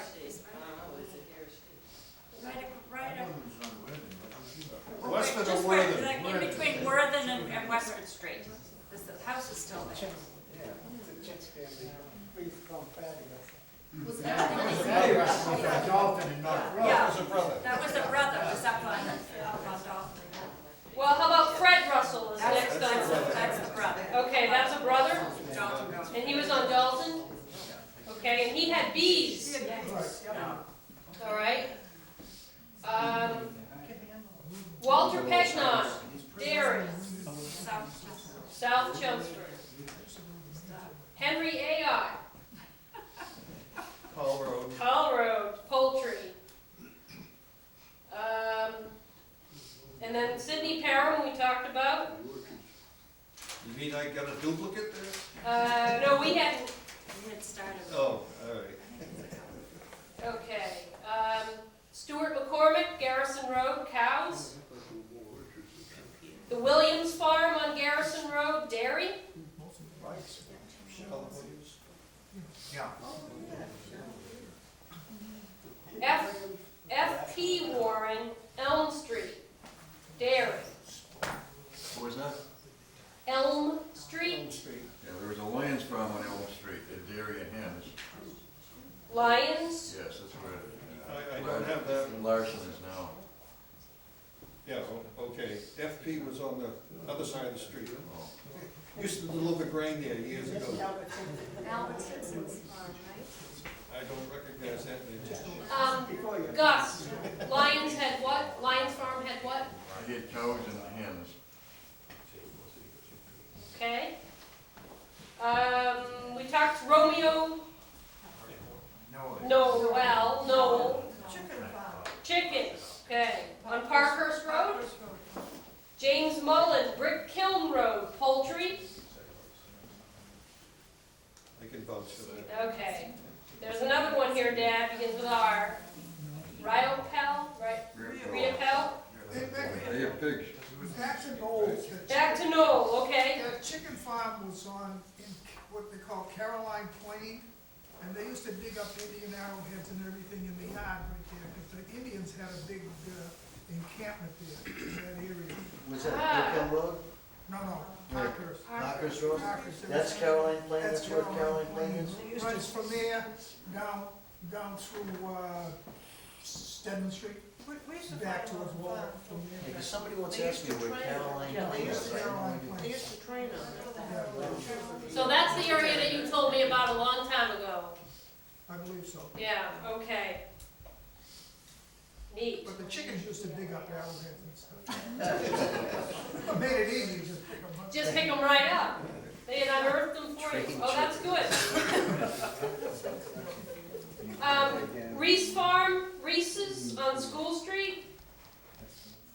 Willett on School Street. Reese?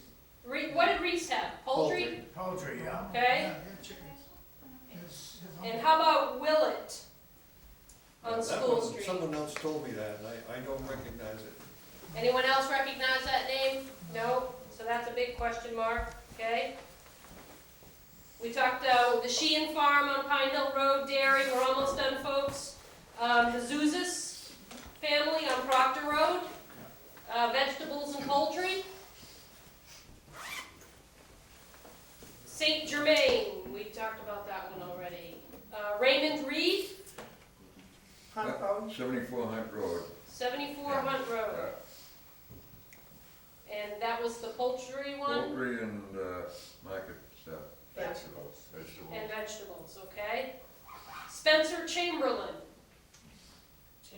Anyone recognize that? Spence Chamberlain. Spence, okay. Western Road? Always. Yeah, Old Old Western Road. Westford Road? He was the second slaughterhouse. He had a slaughterhouse and dairy. Ah, okay.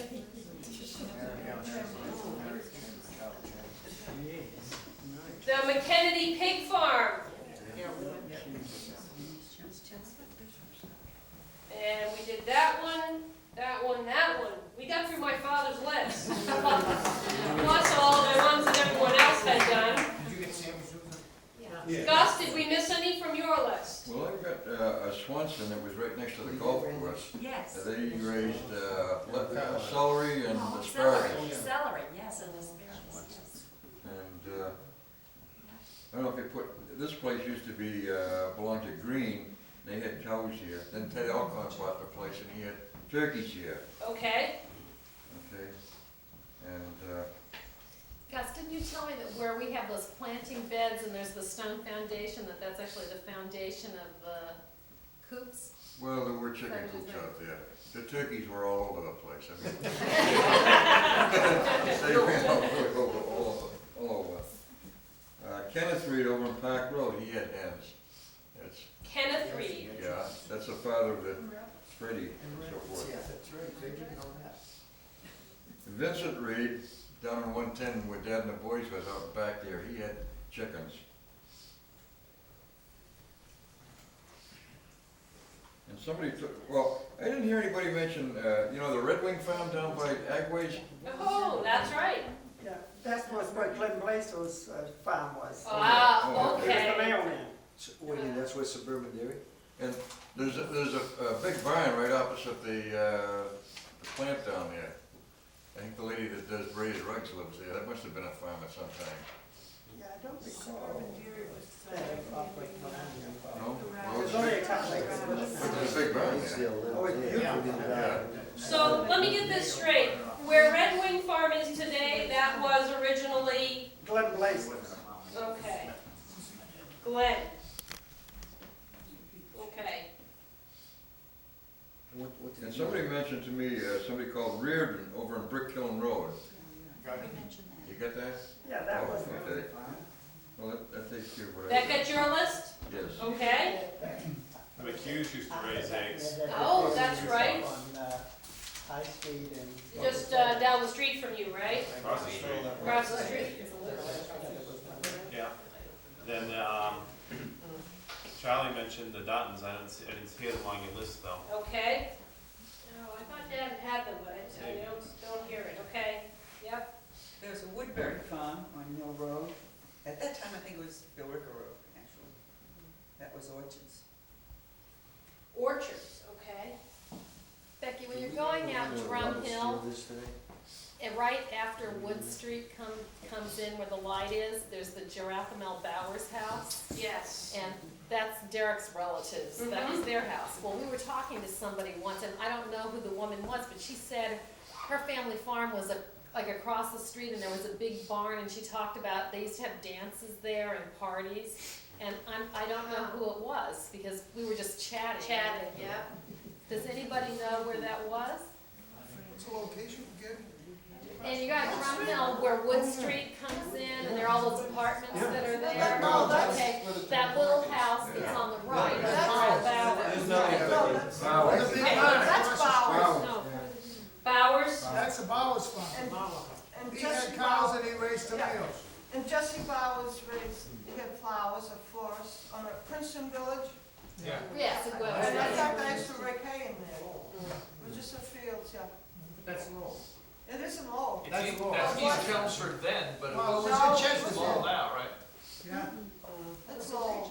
It was low when they were talking. It was Chelmsford up there, That up to little house, 1822. that little house is the oldest house in Lowell. Yeah, It but has a well right inside. Inside the house? Yeah. Oh, neat. That's a little tiny house that you go on towards Princeton Boulevard. Okay. Becky, So what's- we've got one more, the Woodhead Poultry Farm on Boston Road. Woodhead's over there. In fact, Oh, for God's sakes, there was a Woodhead up in School Street. Becky, there was an apple Dutton on High Street and the bottom of Locust Road that had apples and. School Street. On School Street as well, okay. And did they do poultry as well? or- Yeah, poultry, yeah. Okay,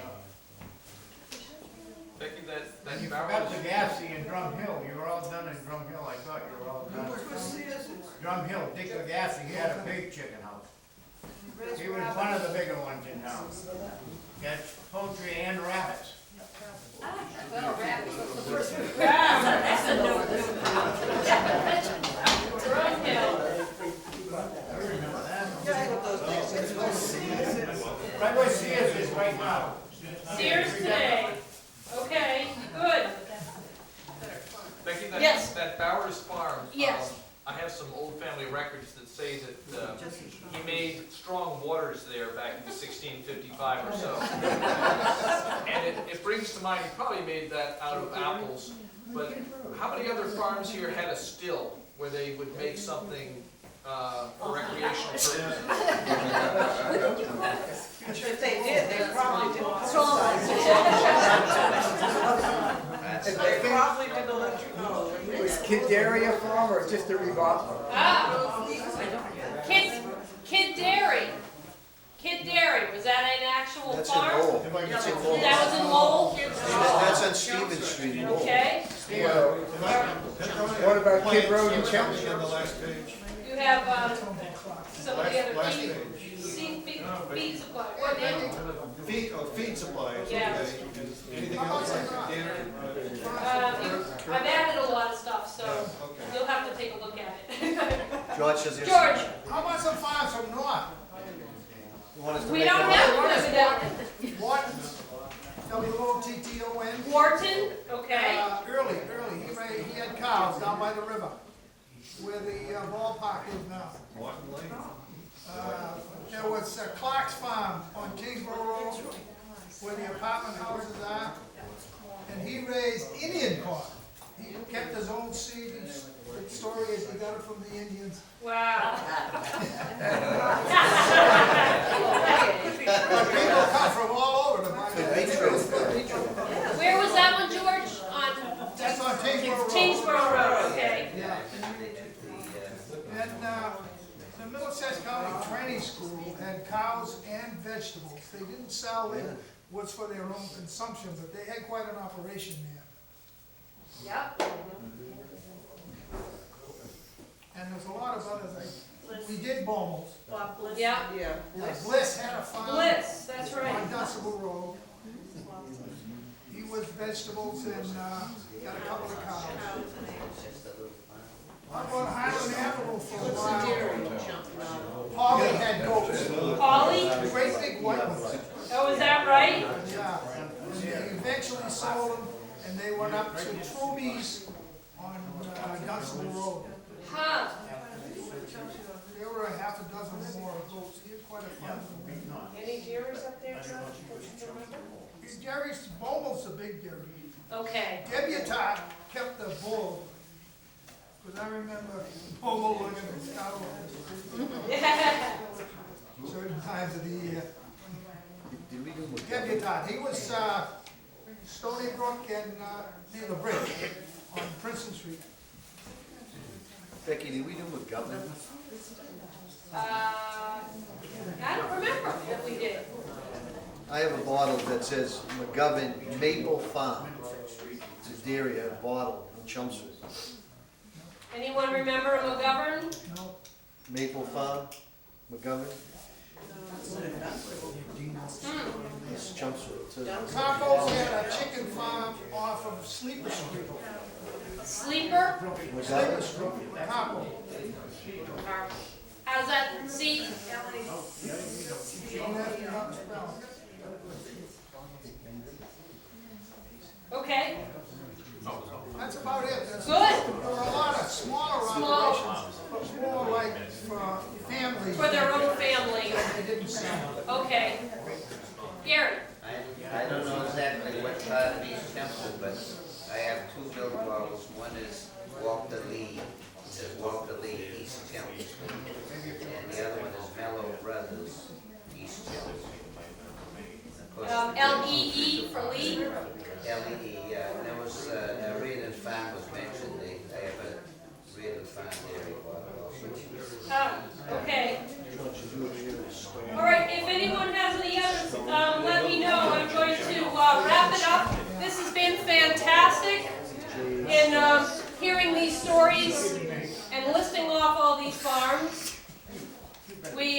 it's 4 o'clock. Exactly, so we did do the 2 hours without a problem. If you have time, help yourself to some liquid refreshments. If you want an apple, you can take it from the basket that I brought. Take a look at any of the artifacts up here, and no one has a final good farm story that we're going to end this with a nice... I can remember. Oh, I have one. Okay. Yes. I can remember my Uncle Freddie telling us to clean the ditches, they used to get dynamite. And up in the apple orchards up behind where we lived, there used to be a dynamite shack out in the woods, and it was on the honor system to pick up dynamite. Can you imagine that in today's day and age? Wow. No, I can't imagine that today. I will end the program by telling you a story that I remember from my grandfather. My grandfather and my grandmother were married on the farm where we used to have a camp, and there was some beautiful oak trees, so we know which oak tree they got married under. And the joke always was that the choir for the wedding were the cows bellowing in the fields. So we'll end it on that note. Thank you very much for helping to document an important part of Chelmsford's history. Thank you very much.